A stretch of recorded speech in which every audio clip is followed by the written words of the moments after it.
Welcome to the CISSP Cyber Training Podcast, where we provide you the training and tools you need to pass the CISSP exam the first time. Hi, my name is Sean Gerber, and I'm your host for this action-packed, informative podcast. Join me each week as I provide the information you need to pass the CISSP exam and grow your cybersecurity knowledge. All right, let's get started. Hey, all, Sean Gerber with CISSP Cyber Training, and hope you all are having a beautifully blessed day today.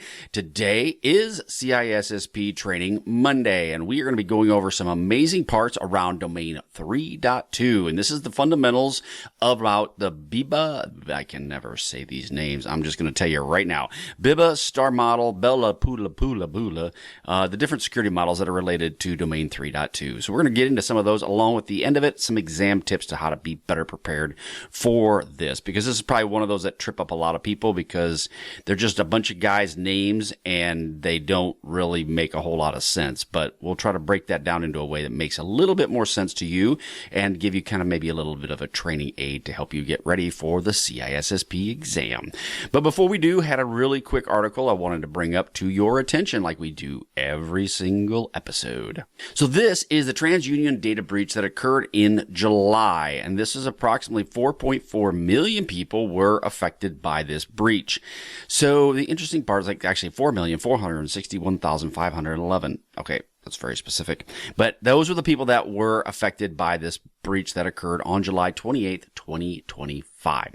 Now, this was not done via their own systems per TransUnion. This was done through a third-party application. Oh, no, heaven forbid, a third party once again. Yes, we'd all talk about that. And there's actually an article I read as well today that in Sweden, I think they're being there's a big ransomware attack that occurred in Sweden due to a third parties not properly securing their connections. So yes, it is happening through third parties. And why is this a big factor? Well, because these guys and gals know that if they go after the third parties, that will cause massive disruption and can cause all kinds of drama. This was done through things that were lost were names, social security numbers, and dates of birth. Again, if you haven't froze your credit by now, shame on you.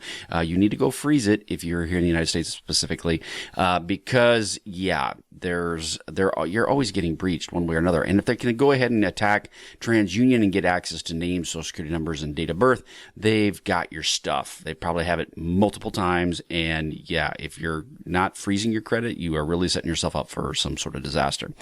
The attack appears to be a broader one from the Salesforce related breaches that have occurred. And I saw another one from Salesforce that might have affected Gmail as well.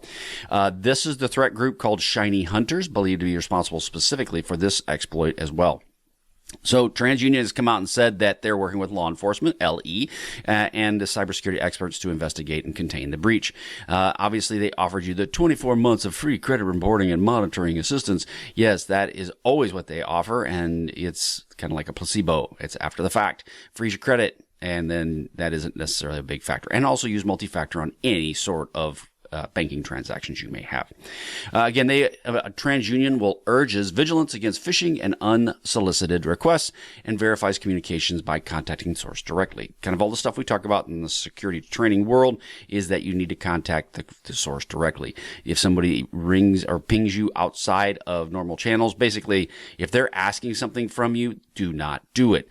You reach out to them on the first set of it, that's a good thing. If they're reaching out to you, someone's trying to just say, hey, you've been compromised, click this link, don't do it. You guys know this. I know you do, but don't do it. They also throw out the obligatory, make sure you have other security tools in place, such as antivirus tools, VPN, secure browsers, and the like. Yes, so don't really know other than to say it's another one of those things that just occurred. You need to plan for it and make sure you embrace and talk to your people about this. Make sure that you involve them in this overall plan. I would give them some maybe even one pager, sending that out, saying you may be getting something from TransUnion. But don't click on links. Just go ahead and TransUnion will reach out to you and if they haven't already, and explain the situation. So again, make sure that you have a good plan prepared for your people and that you are also freezing your credit as well. All right, so let's move on to what we're going to talk about today. Okay, so this is domain 3.2, understanding the fundamental concepts of security models. These are the various models, and we're going to get into those. There's basically 8 big models that we'll go through, but there are some additional ones that may get called out in the CISSP, and so we'll just kind of go through those as well in today's lesson. All right, so here's an overview of what we're going to kind of get into. The security models are for a designer's map, basically to create a security policy to development from beginning to end. The security policies are typically non-prescriptive, right? Models will help. They will help bind all that together. And the models must support the overall security policy that you have come in place. These are very similar to a framework, but their ultimate point is to provide guidance. Okay, they don't necessarily aren't very prescriptive, but they're to provide some high-level guidance around what you should potentially do. Okay, so this is the trusted computing base. We're going to get into that. This is the foundation of creating secure code. And the trusted computing base is a basis of which you do coding. And if you don't have a good trusted computing base, you have all kinds of drama that we will talk about. So this includes the operating system and the associated security mechanisms that are tied to this. This means your hardware, your physical locations, hard network, your software, all of those different types of activities are all tied into and need to be part of your trusted computing base. Now there's the provisions will be of the following: access, authorization to resources, user authentication, and your overall backup of data. Those are some specific provisions that are set within the TCB. Now, the total combination of hardware, software, firmware that enforces the security policy is the TCB, and it is trusted to enforce the CIA triad, which is your confidentiality, integrity, and availability. Anything outside of the TCB is not trusted, and therefore security mechanisms must be in place, and it is not trusted to be enforce any level of security for your operating system. So you'll hear the use of the trusted computing base a lot, especially when you're dealing with various levels of development activities. Now, the TCB came up by a gentleman by the name of John Rushby. He defined the TCB as a combination of kernel and trusted processes. So when we talk about the kernel, that is the hardware aspects that you'll deal with your system, and that is down to the kernel level processes. Software, these are trusted processes that are layered on top. Now the TCB is very small in size, and it basically works together to form a trusted base between the hardware aspects of the kernel and the software aspects to enforce the security policy between the two. Now there is a book series that's not like Nancy Drew or and you see, I just dated myself, or any other book series, could be Harry Potter. There's part of what they call the Rainbow series, and this defines TCB. There's different books. There's orange, there's red, and so forth, and these different books are defining this type of activity. Now, the orange book defines specifically the TCB and the total protection of mechanisms within it, including hardware, firmware, and software, and the combination of which is responsible for enforcing the overall computer security policy. This is what the Orange Book does, and it defines the TCB as well. Now, the Orange Book defines the boundaries of the TCP depending significantly on the definition of the overall security policy that is in place. So again, this is stuff that is you're not going to have an Orange Book in your environment, but it's defining the different types of policies or the different types of what a TCB should be, so that if you and the manufacturers of these systems and of the software will use this as a reference. So it's not typically something you deal with, but it's something that the developers will deal with that are making a software and or hardware. So as an example, we'll bring out here a web server. This is a multi-user application maybe is created for this web server, and it's not part of the operating system's TCB. So this provides access controls to prevent individuals from usurping others' rights. And a breach of the application does not constitute a breach of the operating system's TCB. So realistically, you have a web server, and the web server has an application on it. The operating system is running, right? But there's multi-users applications that are going back and forth utilizing this. But if it's just accessing the system itself, it's providing the access controls to prevent individuals that are set up in the web server from usurping the other's rights. Now, if someone were to breach that, it would not breach the operating system's TCB. That's the whole point of it. The breach of the application does not constitute the breach of the operating system's TCB. So they're separate, right? If you have your operating system operating, doing what it's doing, but if you have an application that has user activity, If someone breaches the user activity, it does not necessarily breach the trusted computing base of the operating system, because those two are separate. TCB software protection. This is where the Orange Book speaks of TCBs need to protect against tampering. So your trusted computing base must prevent its own software from being written to. What that basically means is that you have, as a trusted computing base of that operating system, it must prevent that its software from being written to by outside entities. They cannot just go in and start making changes. A good example is Microsoft. Microsoft does not allow you to go in and make changes to its overall fundamental foundational code. And so therefore, you can have users that are operating in and out of the applications that are tied to Microsoft, but you as an individual are not allowed to actually access the operating system's code to make any changes to it or manipulate it. Same concept with the hardware and the kernel. You are not allowed to make changes to the kernel level code. Now, there are issues that come up, right? We know of vulnerabilities that pop up where individuals can access the kernel in certain situations, and then those are then patched. But the TCB, the Trusted Computing Base, is saying that it cannot be written to, and it needs to be defined so that your operating systems that are created within your environment cannot be written on the fundamental code that's created. Now, a memory management unit, or an MMU, will also add protections to this as well. And we'll get into that a little bit later on. Now, programmable by the operating system, this allows or defines access to a specific range of systems or memory that can be run. There is a supervisor mode in some of these cases within the operating system, which will allow or restrict the access that can be managed to this memory. So really what it comes down to is if you have the ability within the operating system to go in and make specific changes to memory, and there are specific ranges in which you can do this, you may have to run this in what they call the supervisor mode. This is not, again, this is very restrictive. This is not allowing people to just go in and make changes to it. You as a cybersecurity person need to be aware of this. Not that you're going to be going and making any of these changes, but if you have a software development team within your environment, they need to be aware of what is the TCB. They also need to be aware of the basics around that. Their application should never touch the operating system's core foundational code. However, knowing and understanding where all these buckets lie is an important part with any software development company to ensure that they are putting in place the proper protections and that they're not trying to go beyond the boundaries of what is actually expected. So now we're going to get into some other key components. Security Kernel. Now, this is the core of the TCB, and it's usually a very small portion of the operating system. This enforces reference monitor functions, basically from a complete mediation, isolation, and verifiability. This is a point that is very tight. It's a very small subset of development code, and it is working in conjunction with the operating system and the hardware. What makes it marries those two together. Marries is not a right word. It's marry. Yeah. Better word, brings them together, cohesive. Big $10 words mess me up. I need like thing plus thing equals 2. That didn't even make sense either. But bottom line is you bring the both of them together. Reference monitor. This is kind of an abstract concept. A lot of this is abstract. Let's just kind of be blunt here. Basically, it needs a security kernel and it's for it to be implemented. And it ensures that all access requests are checked against the security policy. That's what a reference monitor will do. Trusted path. This is a secure communication channel between the user and the TCB. So an example of this would be Control-Alt-Delete in a Windows screen. That would be your login. That's your secure communication channel between the user and the trusted computing base. The TCB boundary is a logical fence around all trusted components.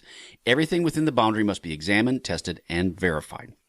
So these are some key terms that you may hear about: the security kernel, the reference monitor, trusted path, or TCB boundary. Now, some characteristics of the TCB. It is smaller is better, right? The smaller the TCB, the easier it is to secure, test, and verify. So you want to keep it as tight as you possibly can.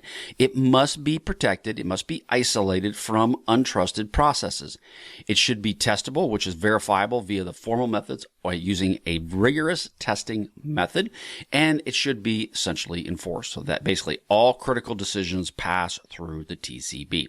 So those are important parts of anything that goes on within a variable, within a system. So some concepts that may come up related to the exam or some different terms is you have trusted platform module. This is a hardware chip that supports trusted boot and attestation.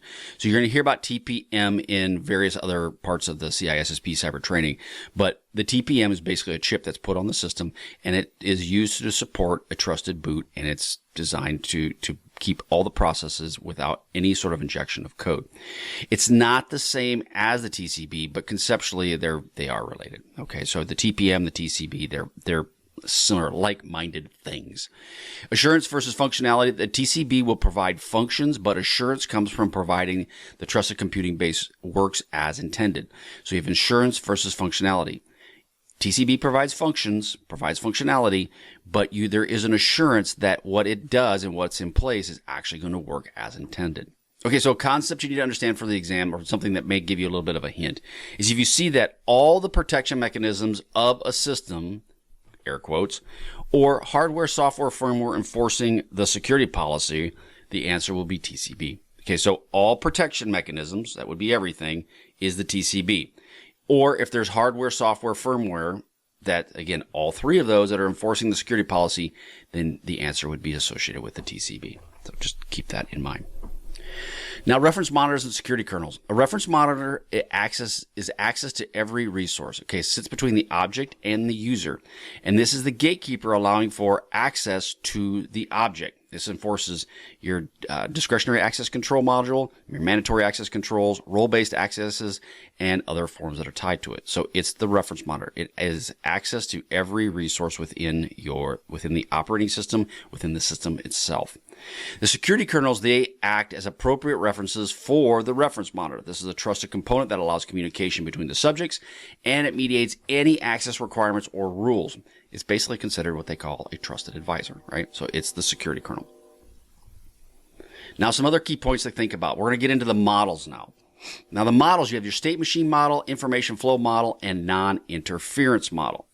Your state machine model, this is a secure state machine which basically boots into and maintains a secure state.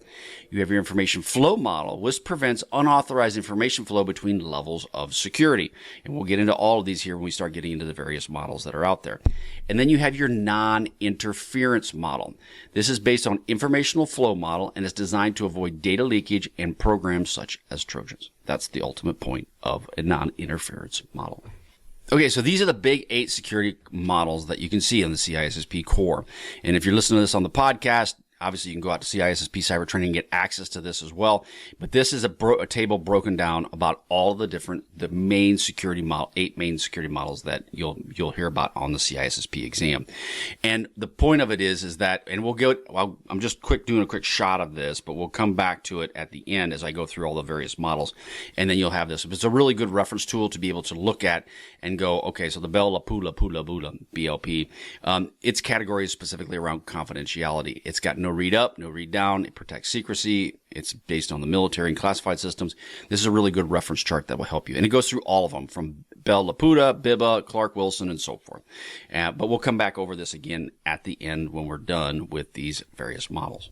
Okay, so the big 8 security models. We'll start off with the Bell-LaPadula model.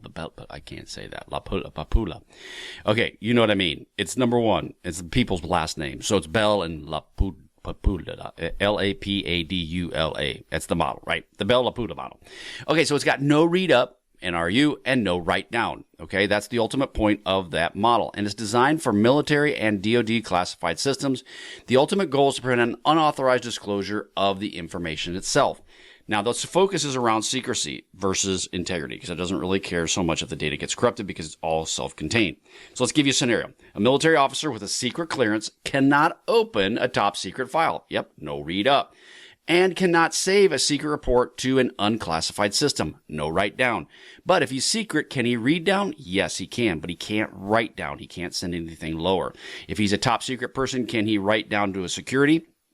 He can't write down at all, but he can read down. That's the ultimate point. If you start doing write down to different aspects, it can just cause all kinds of confusion. So it's designed specifically around DoD type systems. The BIBA model focuses primarily on integrity. It's built on a state machine concept and is a multi-level model. It's designed to address 3 integrity issues. 1, prevent the modification of objects by unauthorized subjects. 2, prevent unauthorized modification of objects by authorized subjects. Or 3, protect internal and external object consistency. So let's give you a scenario. A junior accountant cannot modify the company's financial ledger. No write-up. But it can read it. Conversely, they cannot rely on unverified intern notes when preparing reports. No read down. So the point of that is again, this is based around the BIBA model, and it's focused on a multi-level model to ensure the consistency or the integrity of those basic aspects, right? So accountant can't modify the company's financial ledger, can't write up because junior accountant doesn't have the rights, but it can read it. Basically you can read the document itself. Conversely, they cannot rely on unverified intern notes when preparing reports. Obviously, no read down.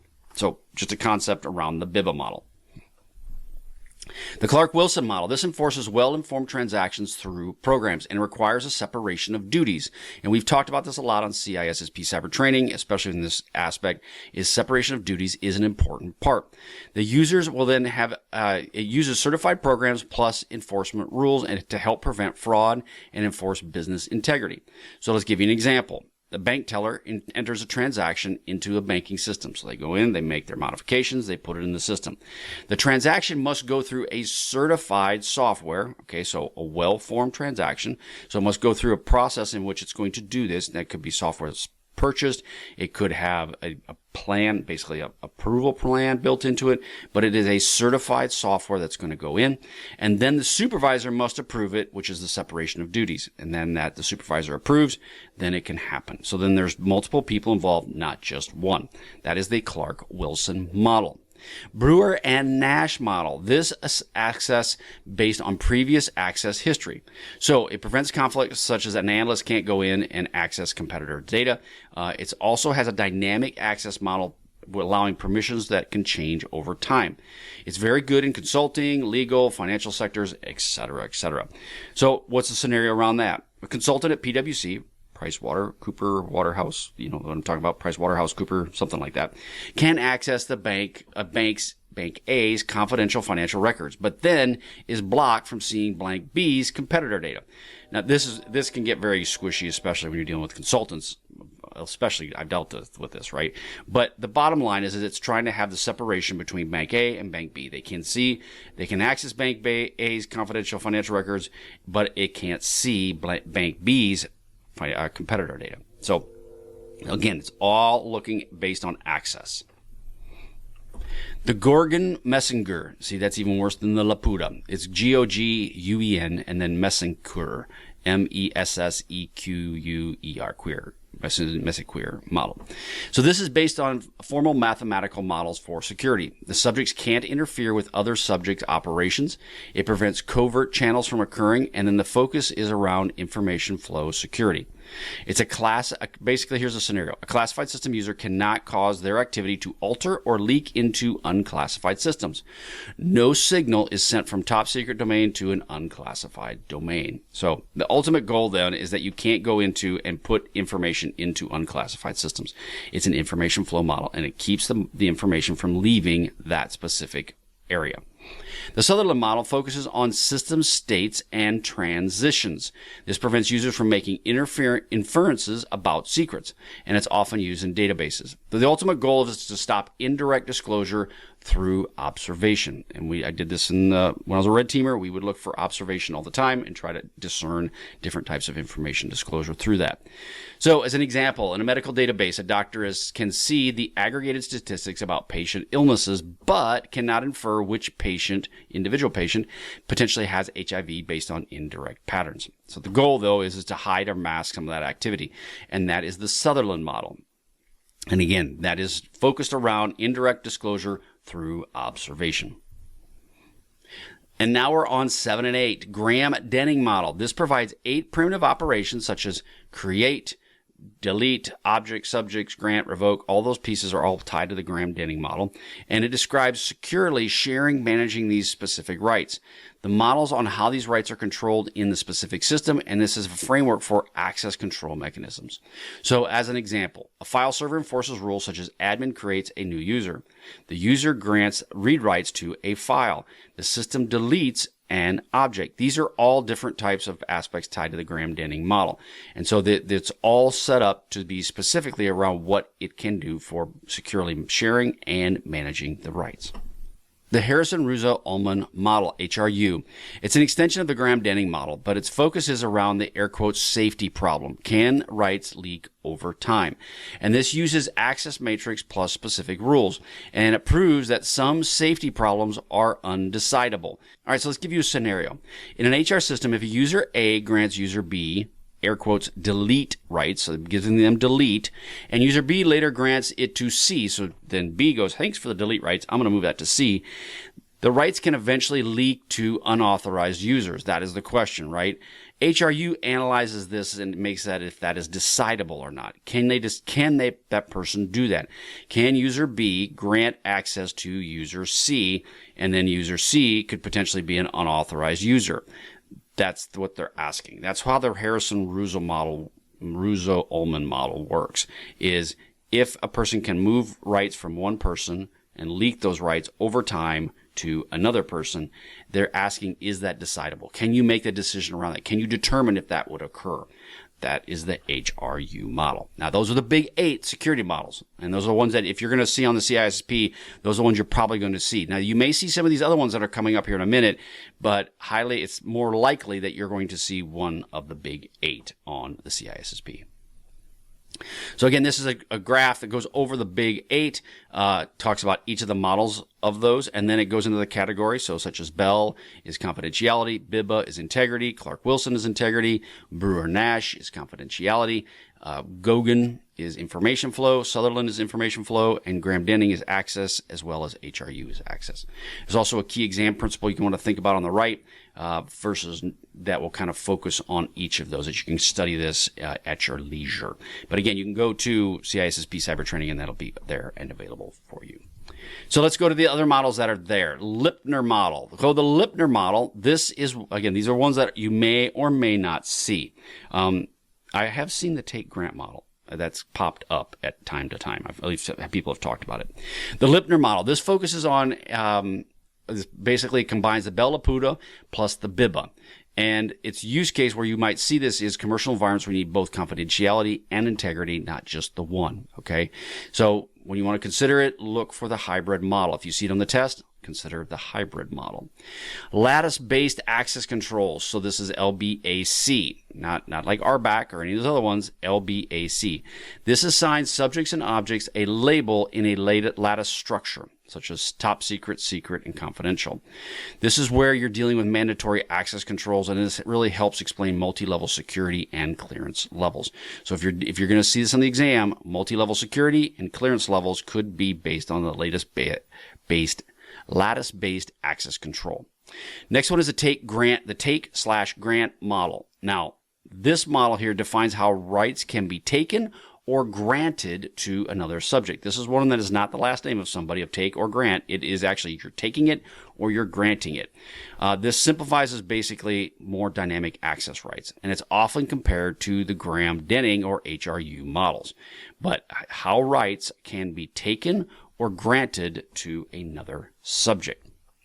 The access control matrix. This is a table of subjects versus objects showing which subject has the right to which object. This is usually a foundational piece that is tied to most access control lists and capability lists. It's usually more of a stepping stone. It's not necessarily a primary model, but it's something they may talk about as the access control matrix. So if you see it, I would really don't bite off on it as a model, because it's more of just a concept and thought process.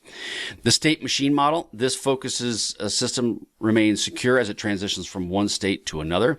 A use case around this is a foundational for formal security proofs.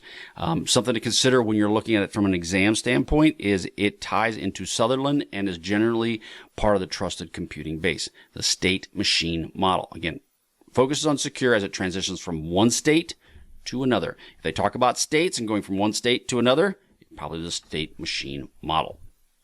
Okay, the last thing we have is some exam tips, some things for you to consider.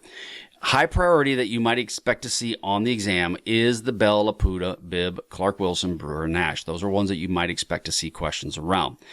Some that may have questions is the Gogan-Messinger, Sutherland, Graham-Denning, and HRU. So those, between those right there, I mean, if you look at it priority-wise, Bibb, Bell, Clark-Wilson, and Brewer-Nash are probably the ones you may see something about. The rare but good to know is the Lipner, lattice-based, Tate Grant, access controls matrix, and state machine. Those are obviously the lower risk ones that you're going to see.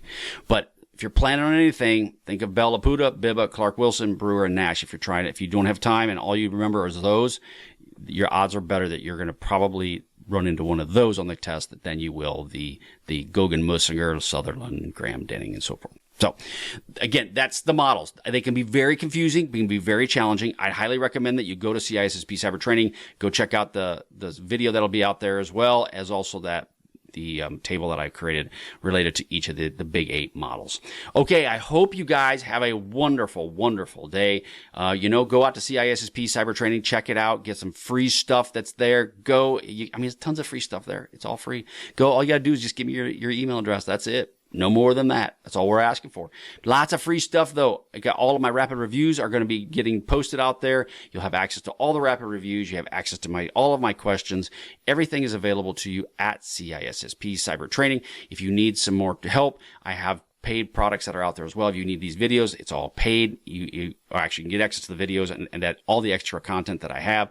So again, lots of great stuff. Go to CISSPcybertraining.com. Check it out. Lots of great stuff. All right. We'll talk to you later and we'll catch you on the flip side. See ya.